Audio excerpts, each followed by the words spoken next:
It is the year 0079 of the Universal Century, an era where mankind can now live in space in artificial homes called space colonies. The Principality of Zeon has declared independence from the Earth Federation, and subsequently launched a war of independence, with Zeon having the upper hand thanks to its use of mobile suits, giant pilotable combat robots. Both sides would end up with heavy casualties and would enter a stalemate for 8 months, though it all changed during an attack on Side 7 when a young boy named Amuro Ray discovers a powerful new mobile suit developed by the Earth Federation, called Gundam. After fighting off the Zeon forces in the new mobile weapon, he, along with several of his friends and civilians on Side 7, escape on board a new Federation ship known as the White Base. Scavenging any resources they can, the White Base must now utilize its crew, consisting of newly recruited civilians and rookies with little military experience to survive the war, while fending off the very best Zeon has to offer. The war story is straightforward and self-explanatory, but it's definitely the best and most innovating aspect of Mobile Suit Gundam. It was an innovating show for how it portrayed mecha in a more realistic fashion compared to other mecha anime at the time, while also showing us the kinds of effects war can have on the people that are thrown in it. The story itself is really well written and moves at a good pace with very little filler, and despite having been cut down to 43 episodes in this initial run. The anime explores the two conflicting sides in a manner that is interesting, in-depth, and engaging, and shows us that no side is black or white, and that both the Earth Federation and Zeon will go to huge extremes to accomplish their goals. As such, Mobile Suit Gundam definitely shows to us that real war isn't a battle of good versus evil, but rather a battle of ideologies and different views of how the world should work. As for the characters, I can't praise them enough. To me, they were the true shining stars of this entire anime. While Amuro goes through the similar ordeals as other mecha protagonists before him, he does have a lot of depth in his character and has a lot of conflicts and struggles that he must overcome throughout the series, making him one that you can sympathize and relate to.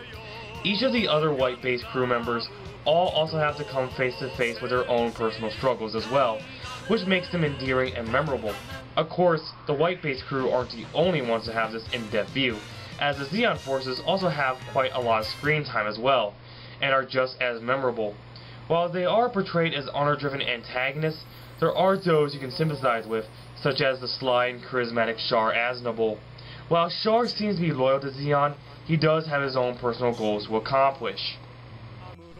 All in all, not much else to say about the story of Mobile Suit Gundam, other than that it is simple yet iconic, as it gives us an engaging cast of characters, as well as innovative themes on how war can affect us as human beings.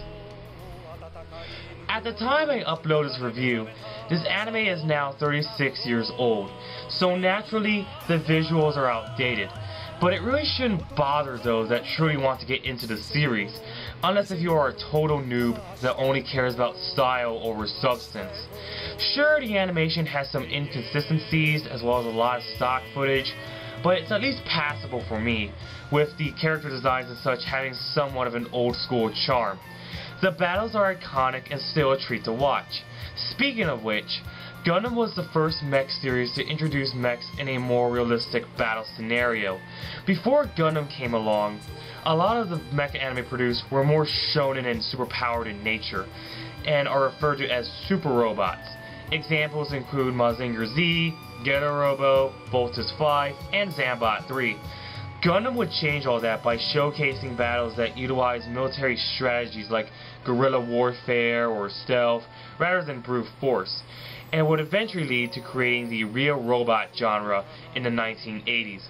The iconic mech designs are done by Kunio Okawara, who helped design various mobile suits in the franchise, making him one of the most prolific mecha designers in Japan. The Gundam itself needs no introduction. It's a simple design that was made into a Japanese icon. The Zeon suits are intimidating and only get stronger as the series progresses. Overall, the visuals are more or less mixed depending on person to person. You may despise it for its dated nature, or find it charming for being old school. The background tunes have a wonderful charm to it that I absolutely love. As for the opening and ending themes, Tobe Gandamu and Ieni Amuro, well, they are rather light-hearted for a show with such heavy themes, but I find both songs to be incredibly catchy. Not really fitting for the show, but irresistible nonetheless. The Japanese version is really good and has several famous seiyus that pretty much got their start from this anime. Some of the seiyus include Todo Furuya voicing Amuro, Shuichi Ikeda voicing Char, and Hirotaka Suzuki voicing Bright Noah. The English dub for the TV series is good for the most part, but because of the script translation and Tomino tending to have excessive dialogue, it kind of makes some of the dialogue feel awkward coming from the English cast. The dub did, however, help certain voice actors like Brad Swale and Michael Kopsa rise into fame in the dubbing world, so that's nice. Overall, the anime is enjoyable in both languages, which really isn't a surprise. It's quite amazing how a series like Mobile Suit Gundam, that was at first a disaster in the ratings that ultimately got cancelled, would go on to become one of the most prolific anime of all time. Whether you love or hate Gundam or mecha anime, you can't deny the influence that Gundam had on not only just mecha shows and anime, but on Japan as a whole. The story is great, the characters are great, music is iconic. The only bad thing to say would be the visuals, but we can't really complain given the time frame the anime was produced. Mobile Suit Gundam is one of my favorite anime of all time. Probably the #1 best anime I've ever seen. As much as I would want to give this series a perfect 10 rating, I have to be a bit realistic. Not everyone will get into this show, either because it's too old school for them, or for the fact that they aren't into mech shows and are more interested in different genres of anime. If you truly are interested in watching this show and wonder how anime was done back then compared to how it's done now, then by all means, go for it. You won't be disappointed. Final score, 9 out of 10.